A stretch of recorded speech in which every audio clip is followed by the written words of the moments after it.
Good morning, my dear brothers and sisters. In today's gospel, Jesus was questioned why his disciples were not fasting. It was customary for all Jews to fast at some designated times.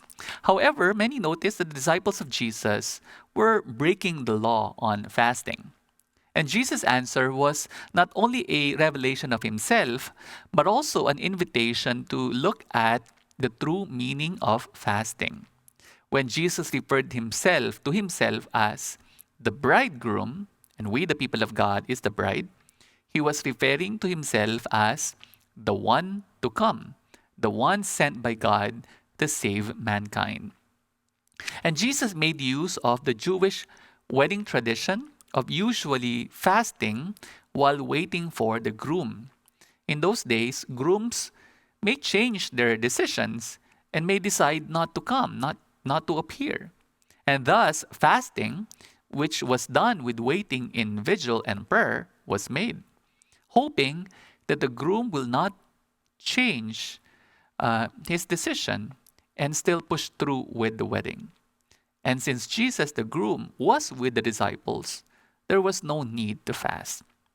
The first reading gives us a good understanding of two different kinds of fasting. One kind emphasizes the fulfillment of external requirements, refraining from food, bowing one's head like a reed, lying in sackcloth and ashes, and so forth.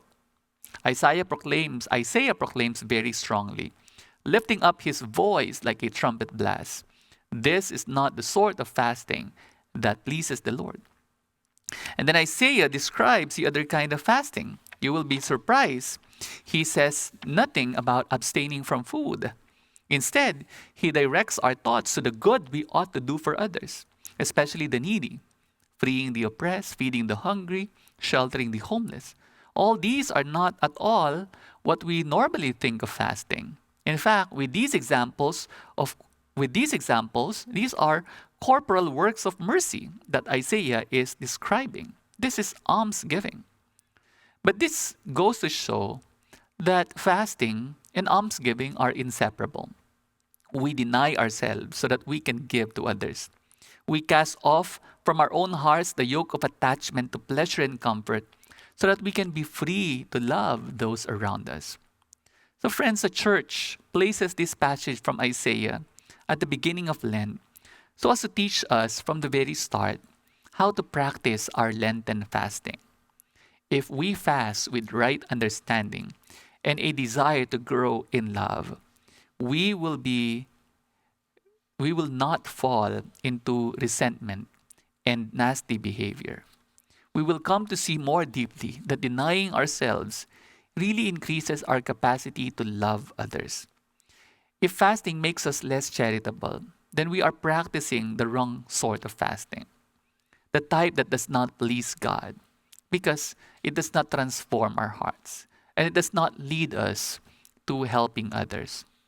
Perhaps today is the best time to ask ourselves, does our fasting really transform our hearts? Does it change my attitude? Does it make me more selfless and giving and generous? A heart contrite and humble, O God, you will not spurn. Amen.